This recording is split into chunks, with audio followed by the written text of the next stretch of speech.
we're spending 90% of our time indoors and not being exposed to enough animal life and nature and things like that. So our diversity is lower. So we have some recommendations that may sound generic, but we can measure diversity in your gut, right? So if it's low, then we would recommend maybe more exposure to even pets, go to a petting zoo, even like household cleaning supplies. Some people may not be aware that antibacterial soap or really harsh chemicals that you use to clean, like Clorox and things like that, may actually get into your child's gut as they lick the floor and things like that. And it has antimicrobial effects. So you may want to swap out your house cleaning supplies. So there's these lifestyle suggestions that we offer that parents have found really helpful.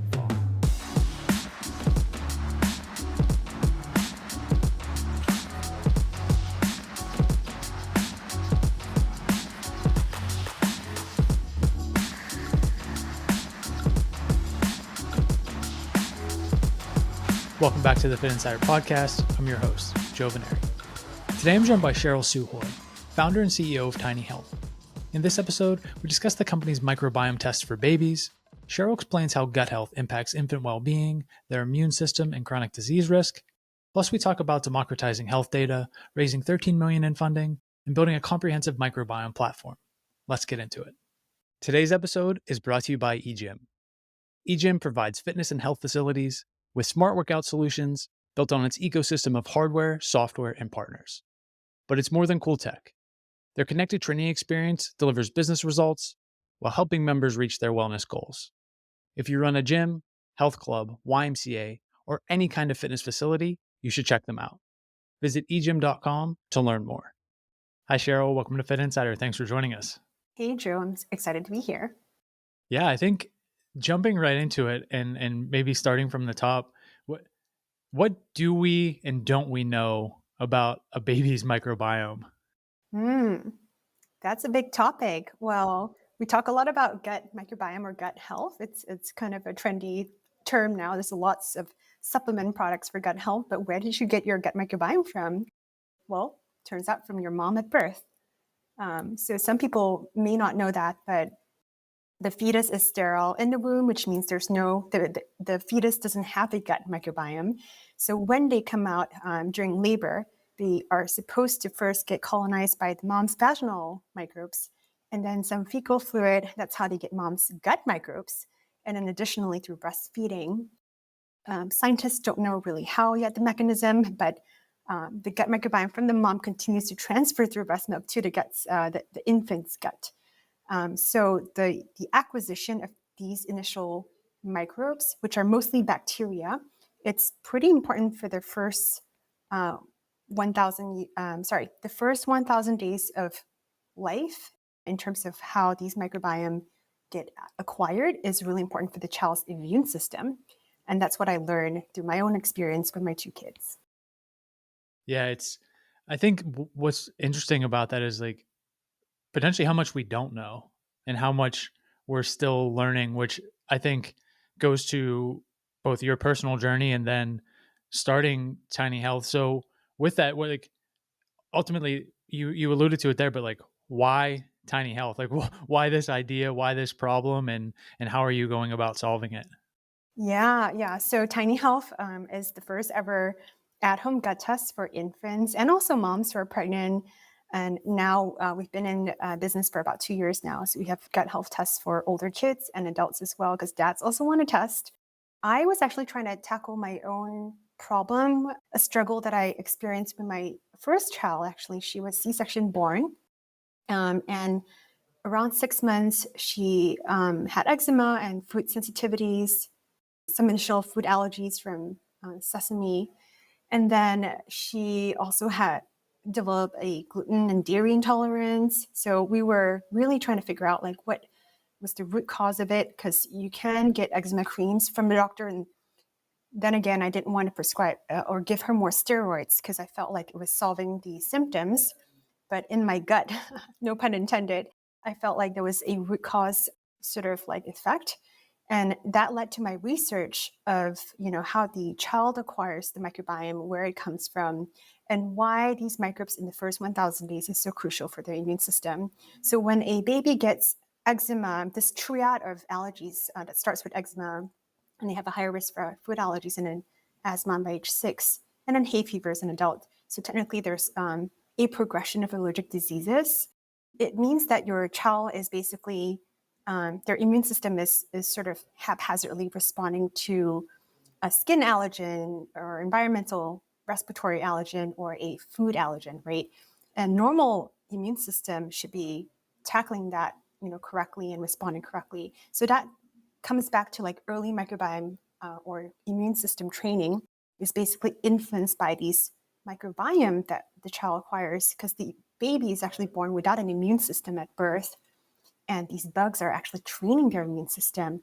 Now we know that 80% of our immune system is in our gut, and it comes, from, the birthing environment in the first 1,000 days. So because of that, I was just researching, it was like reading a ton of journals, and microbiome research has come a long way and has advanced so much with lower sequencing costs, and technologies like shotgun sequencing, which is what we use at Tiny Health, has really given us a lot of insight into gut health connections to health and disease, and especially when it relates to a baby. Baby's microbiome is very simple compared to an adult like you and I. We have a much more complex system, but because the baby's microbiome is only, it's uniquely adapted to only digest breast milk or even milk like formula, it's really simple. So from a scientific perspective, it's easier to categorize what a healthy microbiome is in the first 6 months versus an unhealthy microbiome. And more importantly, as I was reading through all these journals, there are ways to intervene early to actually prevent chronic conditions. So when my daughter had eczema, I was like, oh no, I don't want this to progress to food allergies and asthma. So then I read this paper that showed that if the C-section signature, there's something called a C-section signature index, if that signature is removed by the child's 1-year-old birthday, then her asthma risk would have been reduced by 3x. So that made me go on a search for a pediatric or baby gut health test, because I was doing all these intervention methods. I was breastfeeding, I was giving her a strain of probiotic and wasn't sure if it's the right strain. And I wanted a gut test to show if I was doing enough. Did I course correct? Is the C-section signature now removed? And I couldn't find one. I found a lot of adult stool tests and a lot of tests using PCR technology, but I was looking for shotgun sequencing because all those papers I was reading was using shotgun. Couldn't find one. And then when I was pregnant with my son, I was like, I was worried about a second C-section. So I was like, this time I really want to take action sooner to course correct imbalances if I find one in my son to avoid eczema for him. So that's when he was a week old, I started Tiny Health. As you're going through this, well, there's a couple things that come to mind. One being, what in your either background or interest or even like confidence that was like, oh yeah, I'm just going to read these journals and figure it out. Because so many times when, of course, lots of founders are scratching their own itch, so to speak. It's like they see something, there's obviously a problem, nobody is able to help them. There's no solution that they can just go and buy. And so like, that's why they start, right? And this very much sounds like a lot of that. But how do you make this connection from like, oh, shotgun sequencing and I'll just develop a test, and actually getting the ball rolling to the extent of like developing the test? Yeah, for sure. I don't have a microbiology background, and I'm not a doctor. And doctors also don't go to school studying the gut microbiome because it really is something that has advanced so much in the past decade or so. So this is actually my second venture funded company. The first I started in New York in 2009, and that one was acquired by Walmart Labs in 2013. So I've kind of been through that whole founder journey. And then after selling that, I did a couple of startups, like in terms of being a CMO. And then I had my first child. And between my first and second child, I was like, oh, I need to get back into my entrepreneurial journey again. So I was looking for an idea of what company to found. And SaaS obviously was very trendy and still is trendy back now and back then. I was actually trying to build a SaaS company and had a co-founder sort of like, testing a few ideas, but nothing compelled me. And then because of my first child situation, I kept being compelled to sort of like, gosh, this is a real problem. And it really hit me when I found out the stats that, over 40% of kids in the US have at least one chronic condition today, like eczema, asthma, diabetes, obesity, allergies. And that's risen tremendously over the past few decades. So I felt like we're in this pediatric chronic condition crisis right now. And it's not normal. The new norm doesn't mean it's okay, right? And with the knowledge that I had with my time spent reading these journals, I was also questioning, am I interpreting this correctly, right? And if I'm reading this correctly, this is such a dire problem, but so solvable because it's your gut. You can change your gut health, right? It's very malleable, especially in the first 1,000 days. There is a critical time point in the first 1,000 days to course correct. And so I just felt so compelled by this mission. If everyone knew what I knew, maybe we can really avert these chronic conditions and change the stats, right? And so the way I started out was then I sought out experts. I talked to microbiologists from Mayo Clinic, from Johns Hopkins, these authors in these papers I reached out to have a chat, and they were willing to chat with me, and they now have become my scientific advisors.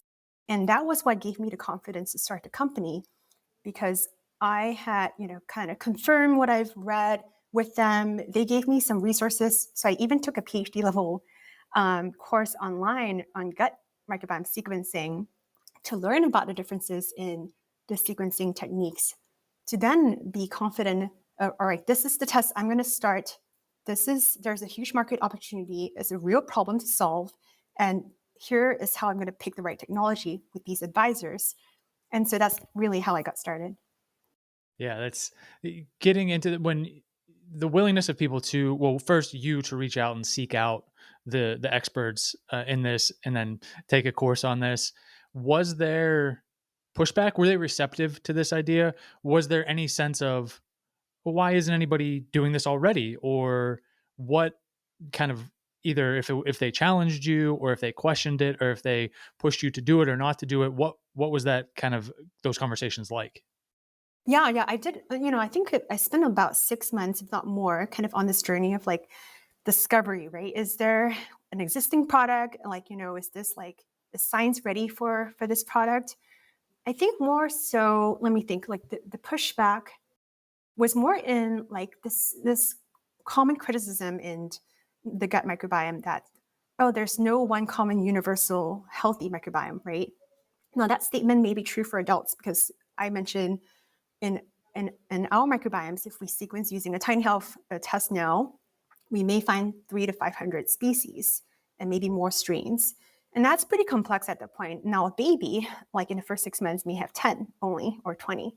It's kind of like, if you think about it as seats in a theater, they only have so few seats. And as they grow, their seats expand.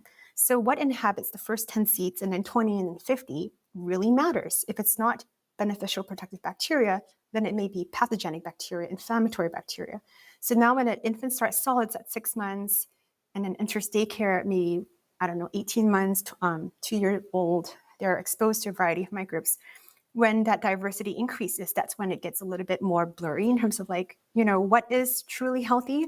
But I kind of like, this is my maybe epiphany moment, is when I discovered how simple a baby's gut is. And the function is really to digest milk, right? Breast milk or formula. And from there on, you know what a universal healthy gut is for an infant. And you're mapping with diet, right? Then exposure to diet, pets, nature, more food and things like that. You can start mapping healthy features into childhood and adulthood. So I think the difference here is in speaking to these experts, is that like there is stronger science backing the infant microbiome. And then I also then talked to my OBGYN and my pediatrician, like, do you know what I'm talking about? Nobody knew anything about gut microbiome. And it's just not really taught in medical school. And it takes an average 10 to 15 years for groundbreaking academic research to be put into medical practice. That is a long time. So for me, in this critical time window of course correcting, I can't wait for my kids' health, right? So I decided, to me, I'm a data geek. I measure everything, I biohack and things like that. I have my Aura ring and all that. So for me, I'm like, data is empowering to me. The more I know about my health and what's in my child's health, and if I can do anything to improve that and then prevent chronic conditions, I'm going to do it now. And I feel like a lot of parents now want that information as well. And it's true enough, like now we've been around for two years, and we have so much demand from parents and even practitioners for this test.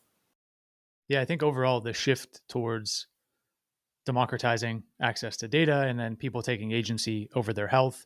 Certainly, this is another example of that. And even kind of breaking this field as it relates to babies and infants wide open to like what sense can we make of this, and then how can we have different interventions, how do we further our understanding. I think like other areas, it's interesting. So the test is taken, we get the results. What do the parents see, or what does the customer see? And then I think more importantly, like how is that made easy to understand and then implement in terms of like recommendations? Because it can be even something like an Aura ring, very overwhelming to like get the data and be like, okay, great. What do I do with all this? So what's happening is they like get the results and then start to, hey, let's put a plan in place to like now intervene. Yeah, I think that was one of the foundational sort of principles when we started the company with my co-founder. Like we wanted to make sure parents don't just get a report and panic, especially when it comes to the child, right? Your life changes when you have a child, and everything is so focused on a baby's health. And by the way, that's the perfect time to influence a behavioral change. As you know, it's really hard to change behavior, but when you have a child, that is, you're willing to change a lot of things about your lifestyle.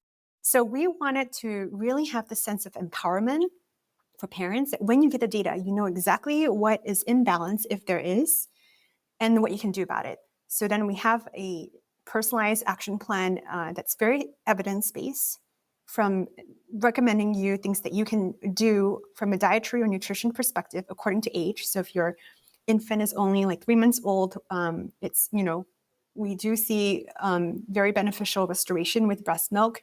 If mom had, a good gut too, it's also linked. If mom didn't have the right sort of gut health, it could also, that she may need some support for the breast milk to actually, impact the child as well. And then if you're formula feeding, there are different brands of formula that are more supportive of baby's gut health.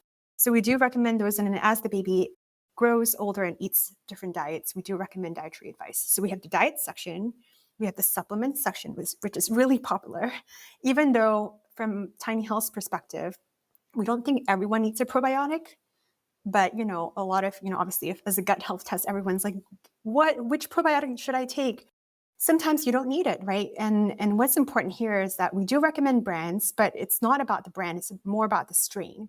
Different strains perform different functions. So you really want to see and check in what your gut or your child's gut may be deficient in, and what strains can really help with either symptoms or just a gut compositional differences, right? So the second part is supplements, and it's not just probiotics, it could be prebiotics, it could be other supplements that could help reduce pathogenic bacteria. And then the third category is lifestyle changes. So, we used to grow up on maybe farms, right? Or like spend a lot of time outdoors in nature and things like that. Like maybe 90% of the time was spent on farms. Now it's the complete reverse, right? We are spending 90% of our time indoors and not being exposed to enough animal life and nature and things like that. So our diversity is lower. So we have some recommendations that may sound generic, but we can measure diversity in your gut, right? So it is low, then we would recommend maybe more exposure to even pets, go to a petting zoo.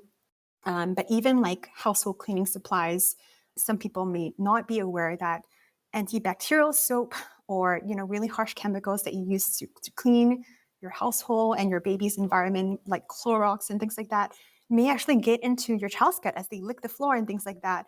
And it has antimicrobial effects. So you may want to swap out your house cleaning supplies. So there's these lifestyle suggestions that we offer that parents have found really helpful. The Fitt Insider Podcast is brought to you by our friends at EGYM. This is an exciting partnership for us, and not just because EGYM makes some of the most innovative fitness products out there, but because the entire EGYM team, led by their CEO Philip, is committed to making health, fitness, and well-being more accessible for everyone. And that's a mission we can get behind. By combining their smart equipment with integrated software and hundreds of connected partner brands, EGYM helps fitness facilities stand out by delivering a personalized, gamified workout experience that improves outcomes and member engagement.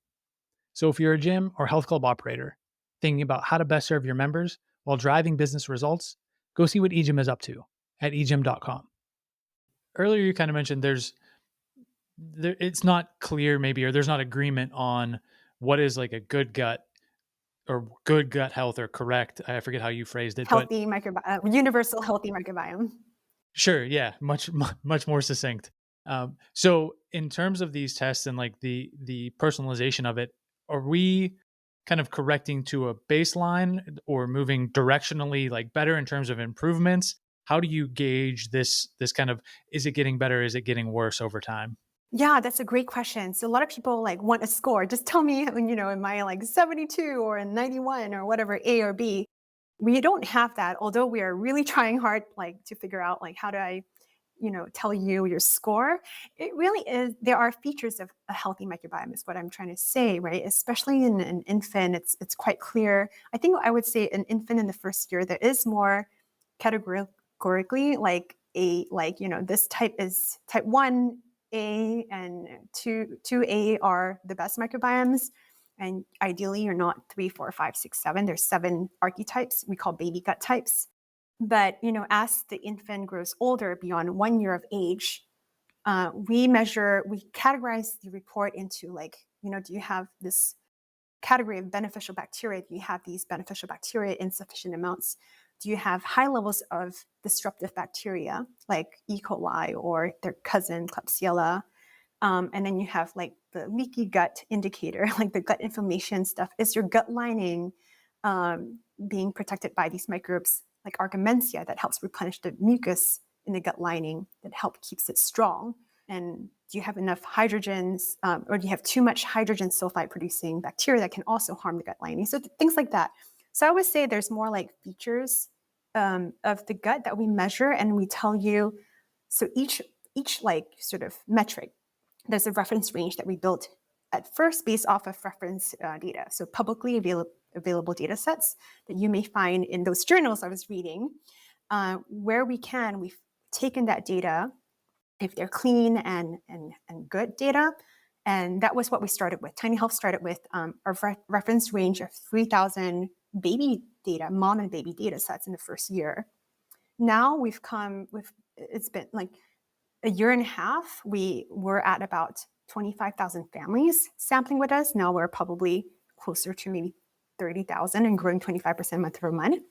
So now we've expanded beyond just 3,000 to 30,000, right? 10x.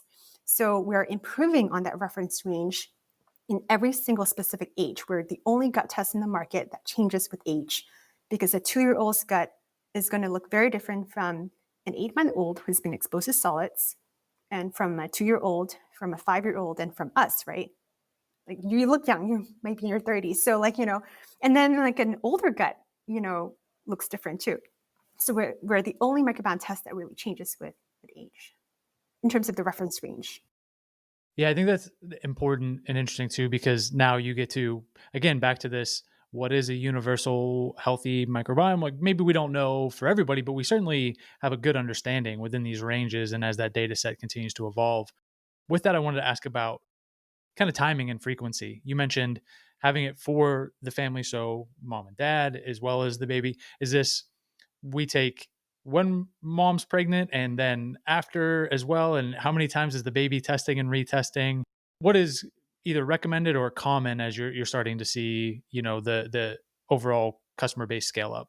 Yeah, we get this question a lot. In fact, if you at some point want to have a child, you should test your gut like sooner than later because it takes an adult gut a longer time to course correct.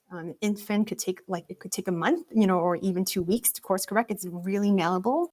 For me, when I discovered my imbalances, I didn't have a lot of beneficial bacteria and even Argamentia, which is important for metabolic health, which is why when I did my CGM, my glucose monitor, like I would spike more easily than my husband would because he has Argamentia and I don't.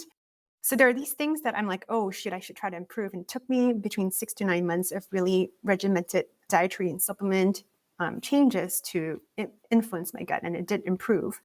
So I would say for conception and pregnancy, try to start as early as possible. Because as a mom, you are passing on your microbiome to your baby, your vaginal microbiome. So we have a vaginal test as well. And in fact, the vaginal test is really interesting, right? We think about like the baby passing through the vaginal canal first, that should be healthy as well.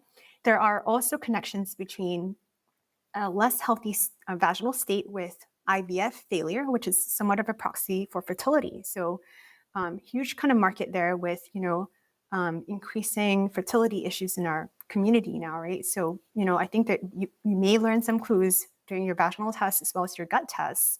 And then in pregnancy, certain like gut indicators during pregnancy, like butyrate function, which is the short chain fatty acids, may influence a child's behavior, the gut brain axis, by 1 year of age. There are a couple of papers showing that. So ideally, you're testing as early as possible and then retest. So getting a baseline, as you mentioned, and then doing some changes, and hopefully within maybe 6 months, 3 to 6 months, you'll see that change happening in the tests and in symptoms as well. And then in an infant, frankly, right, like, it depends how much you want to see their gut change. If you are more data driven and you just want to get more data, I would love every time point from like a 7-day sample to see the baby at birth to like maybe 3 months when you want to see what the breast milk kind of like impact to the infant's gut, around maybe 6 to 8 months when the infant starts solids, and then 12 months is a really important biomarker for asthma. And then beyond that, I would say after a year, twice a year would be a good check-in, and then for adults too. Like I think I do a gut health a test every 6 months. For example, like we moved to Austin, Texas from California a couple of years ago. And in California, we eat farmers market food and our water is so fresh there and all that. And I shop, we eat really well and, it's surrounded by nature. And then here in Austin is a new environment. We were eating supermarket meat and produce and things like that. And our whole family's gut health kind of plunged, right? And we had skin issues. And I really was like, oh my gosh, what's going on? So I had to resource my food here for our family. And then it still wasn't, kind of fixed. And then we tested our water recently here in Austin and found that in our water, there was lead, uranium, and arsenic. And I'm like, oh shoot, like we need to filter the whole house. And then now we're seeing the men, like our gut is looking better. So there's just so many reasons, environmentally, what could change your microbiome. And the reason why we have a family sort of testing platform is because you can't just improve your child's gut health in silo. You're ultimately living in the same environment, eating the same foods. And, so you want to really improve your gut health as a family. Yeah, I want to talk about that kind of platform and how you think about that evolving. But just on this topic, given you're testing your own microbiome, you're seeing the impact of the environment, of the food, of the water on it. This kind of gets at, there's criticism, whether that's of like biohacking and wearables and having all this data, like what kind of outcome is it delivering and how are people applying this information? The same kind of thing around more direct to consumer, like health and wellness tests. Like, is this FDA approved? What type of science backing rigor does it have? Just how do you think about that space in general and like the pros and cons of having more access to data and health tests and being able to really just run self experiments and do these things, where on the other side of it, it is criticized by some for saying like, oh, you know what, this isn't maybe as efficacious as it should be. Yeah, I mean, for sure, there is no FDA oversight or microbiome for the microbiome industry right now in the sequencing world. But I mean, a lot of us welcome more FDA oversight, frankly. It's just relatively new compared to maybe other blood screening tests. Doesn't mean it's kind of like it's all snake oil. I do acknowledge there's a lot of snake oil in the industry, like, a lot of, just take probiotics, for example, right? Like, supplement companies are able to make a lot of health claims, but these claims aren't even backed by FDA as well. They are not regulated, right? And in fact, for Tiny Health, we actually want to provide more transparency into your supplements. So we actually, and when we announced our Series A couple months ago, we also launched this feature called strain tracking, where you can actually see the strains of probiotics in your gut if they manage to colonize.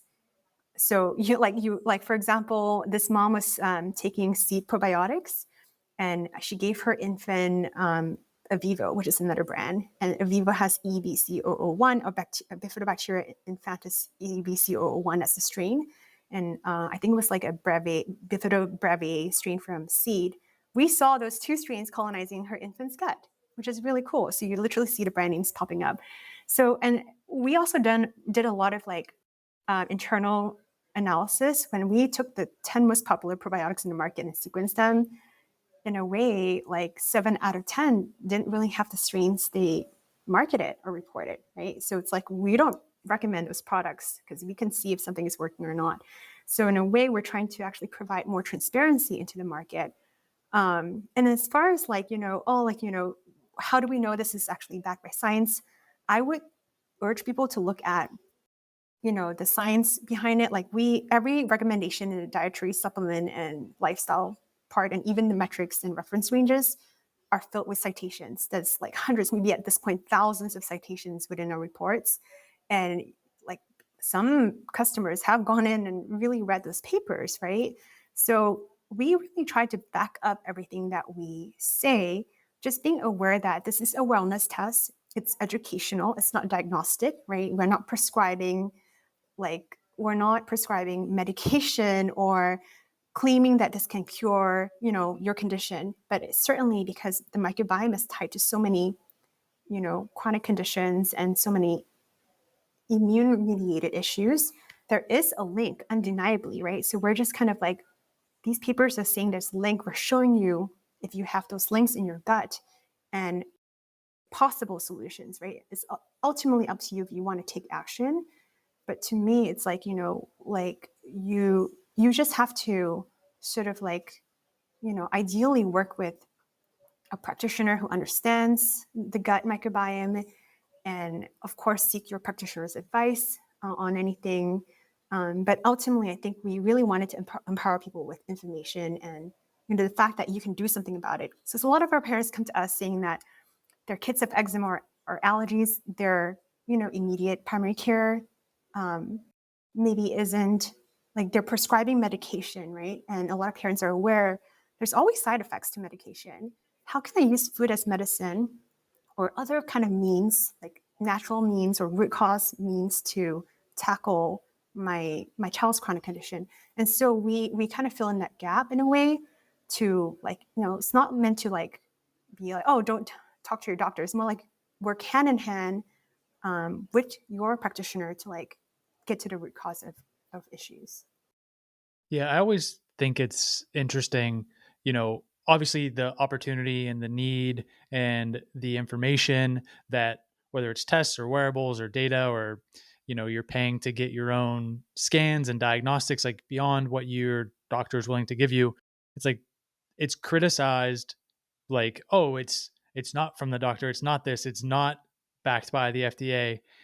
But at the same time, and myself included, for different conditions and illnesses over the years, it's like, well, when I did seek out help from, whether it's like primary care, doctor, whatever quote unquote establishment, it's like I was pushed off. I was either given a prescription or told it wasn't an issue, or kind of left to figure it out on my own anyway. So it's like, if we're not going to provide the solution, like, what are we supposed to do? And then, of course, there are companies coming along saying, like, here's a potential path. Maybe it's something better than what you're getting now. And there's like, then that gets criticized. So it's kind of like ping ponging between these two. Like, what are you supposed to do? Yeah, you're at the one end maybe feeling dismissed, right? That's the common word we hear from my parents. My doctor dismissed my child's issue or my issue or my gut issue. I think it's important as a company, like us, like a fast-moving startup, to also not overclaim, like make claims that we're not confident about, right? So our science team has a lot of like power there, like, to basically put on their lens and like, well, this paper is not powered correctly. The sample size is low and the methods aren't clear. And so we have our internal rating on whether or not that study is valid, and if there's enough evidence from multiple papers showing the same thing. If not, then they almost reject, don't say this, right? So we are, in a way, very careful about this, because ultimately, for a product like us, which is wellness, right, in the wellness industry, it's a lot of trust. It's a lot about building trust with your community and your customers, right? So this is also one of the ethos when I was starting Tiny Health. What kind of company do I want to build? A lot of the gut tests in the market they're very sciencey, right? Like they're built by scientists and science speak, and I couldn't understand a report. So I was like, in a way, coming at it from I'm a mom, this was my journey, my struggle, and I self-taught the science in a way, right? So how can I really distill this really complicated science down to parents in a very easy to understand manner? But like similarly, in a way, I relate. Like I was reading these papers and I didn't know if they were legit. And I was seeking out my personal advisory board, right, that are now my scientific advisory board. So now that's been turned into this engine within Tiny Health. It's almost like every time I find a paper sending to science, like, is this legit? And they'll give me an answer. And then we make it through the report. Because of that, I think we got a lot of the trust from our community and parents, because I'm them, right? And I really feel passionate about helping them and their family. So when we work a lot with influencers, like on social media and Instagram and things like that. That's how we acquire a lot of our customers, through these influencers talking about gut health and maybe the organic movement or whatever, healing eczema from within. I truly, like, I get on a call to talk to most of them, and I truly want to help them and their family, and they're truly interested in testing their own gut. So when they get their results back, I walk them through the report, right? And like, I really want them to experience the product and feel like this has helped them. And then they're communicating that education they just received from us to their audience and their customers. And that has been something that has really worked really well for us. Yeah. Maybe a couple more questions before we wrap up. Initially, you talked about in the kind of discovery process, and obviously having a background as an entrepreneur and in startups, hey, this is a massive opportunity, and you saw that both personally, but you also saw it in the market, and even now, Test for Parents, kind of the broader platform, and thinking about the data set as that continues to evolve. Like, how big? What is that broader vision? How does the company and platform evolve? And maybe is that how you saw it to begin with? Like, is it the opportunity, what you saw? Is it bigger? Is it different? How has that kind of evolved?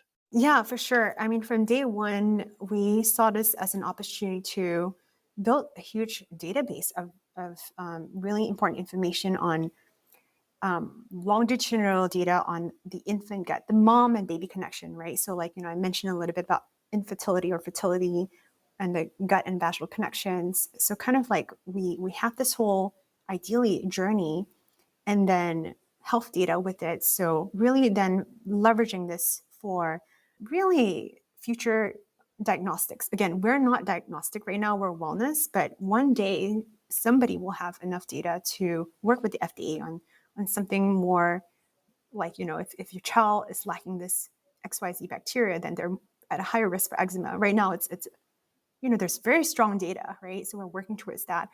And then more than that, if we can now uncover like what was missing, can we create microbial therapies to replace that, right? And there are companies working on that. Now, I don't know if we will ever like be a therapeutics company. It's a far stretch because I don't have a PhD. I'm not off that background, but we may partner with a company to do that, right? So ultimately, like the mission remains the same in that we want to improve the outcomes of our future generation through, the gut testing platform and the evidence-based suggestions. But ultimately, the way we do that, obviously, we're still kind of like finding, the D2C model has been working really, really well, and the demand has been amazing. I've been very floored by it. And then we also started a B2B arm helping companies. So on the B2B arm, we are partnering with nutrition companies doing clinical studies because they're realizing our kits are so easy to use. This is like the swab for the stool test. It's not like the old-fashioned stool test where you have to poo and scoop it up. It's really gross. Ours is just a really easy swab, and shotgun sequencing gives you a lot of data around strains and functions as well. So a lot of these companies are interested to use our kits to aid their research. So from a B2B partnership, and a lot of companies also want a gut test. They want to have their own gut test. So we partner with them and offer like not a white label model, but a co-branded model. A lot of clinics, chronic condition management care clinics are also switching to our test. We have a few partners who just signed up with. So there's a lot of opportunity to expand. And ultimately, I would want you, like in maybe 5 years, when someone mentions gut health testing or vaginal health testing, you think of Tiny Health. Yeah, it's a huge opportunity. I think really smart partnerships and just continuing to execute on what you're doing now, but also using that as a wedge into the broader opportunity and gut health market.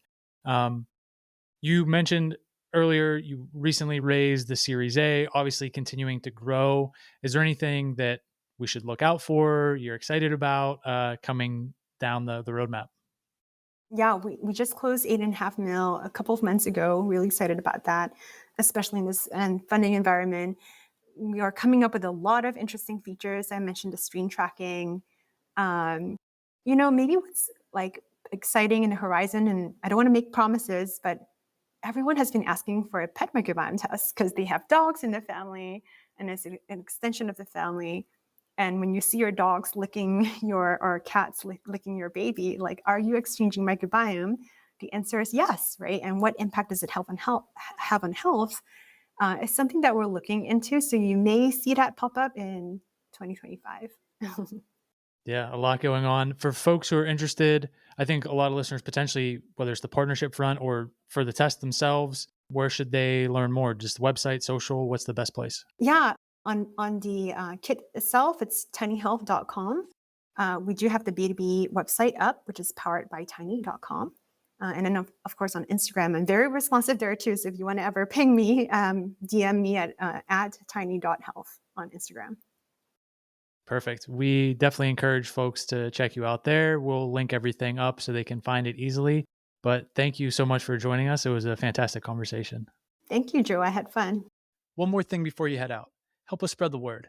Take a minute to rate and review the podcast, subscribe to the YouTube channel, or share this episode with a friend. And if you like conversations like this, you'll love the Fitt Insider newsletter. We send it every Tuesday. The link is in the description. Thanks again for listening. We'll see you back here next week.